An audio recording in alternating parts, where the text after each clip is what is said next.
नमस्कार, आप देख रहे हैं न्यूज़ प्लस 21। मैं हूं आपके साथ ललिता चक्रधारी। दुनिया में प्रगति के क्या मायने, कैसे पता चलेगा कि समाज विकसित हो पाया? जाहिर है हर एक के अलग अलग पैमाने और मापदंड है। इसमें अफगानिस्तान और आइसलैंड के लोगों के भिन्न मत होने ही चाहिए। पर क्या आपको पता है कि आइसलैंड की महिलाएं तो सड़क पर उतर गई थी? जी हाँ, आइसलैंड में 90% महिलाएं सड़क पर उतर गई थी बीते अक्टूबर 24 को। पर ये तब हुआ जब आइसलैंड में एक महिला प्रधानमंत्री है और वो भी इस हड़ताल के समर्थन में थी। आइसलैंड की महिलाओं का कहना था कि उन्हें समाज में बराबरी चाहिए। महिलाएं जो प्रदर्शन करने के लिए सड़कों पर निकली, उनके पास बैनर थे जिसमें पूछा गया था, क्या तुम इसे बराबरी कहते हो? ये खबर कई मायनों में अप्रत्याशित है। आइसलैंड के बारे में आपको जानना चाहिए कि यहाँ पर प्रधानमंत्री महिला है। आइसलैंड के बारे में आपको जानना चाहिए कि यहाँ पर प्रधानमंत्री महिला है। कोई आधी सांसद भी महिला ही है। सभी कंपनियों में सीनियर पोजीशन पर भी महिलाओं का अच्छा प्रतिनिधित्व है।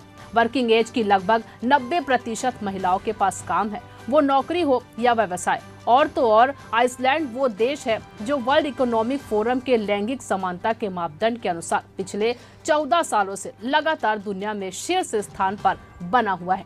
पर फिर भी महिलाएं असंतुष्ट है और खुद को समाज में बराबर नहीं समझती। और जाहिर है ये फीलिंग पूरे देश में व्याप्त है। तभी तो पूरे देश की महिलाएं एक साथ सड़क पर निकल गई बीते साल अक्टूबर 24 मंगलवार को और बराबरी की मांग की।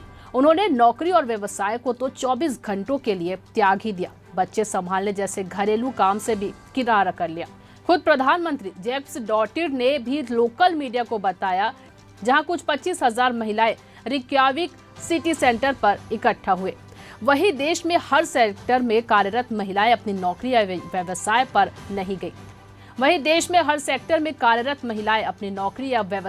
नहीं गई।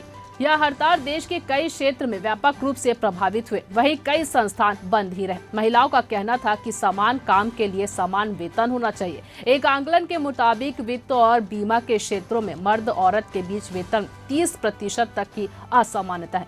वहीं दूसरी मांग थी लैंगिक उत्पीड़न से निजात।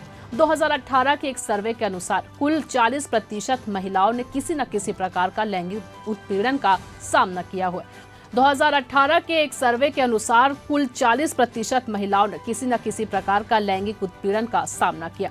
तो इस तरह आपने जाना कि एक ऐसा भी देश है इसी दुनिया में जहां प्रधानमंत्री भी हड़ताल कर सकती है और आधी आबादी घरेलू काम को भी छोड़कर सड़क पर निकल सकती है। ये खबर लिखी थी आपके लिए हमारे साथी दुर्गेश कुमार दुबे ने। लगातार ऐसी ही जानकारियों से अपडेट रहने के लिए बने रहिए न्यूज़ प्लस 21 पर। आपके हक की बात।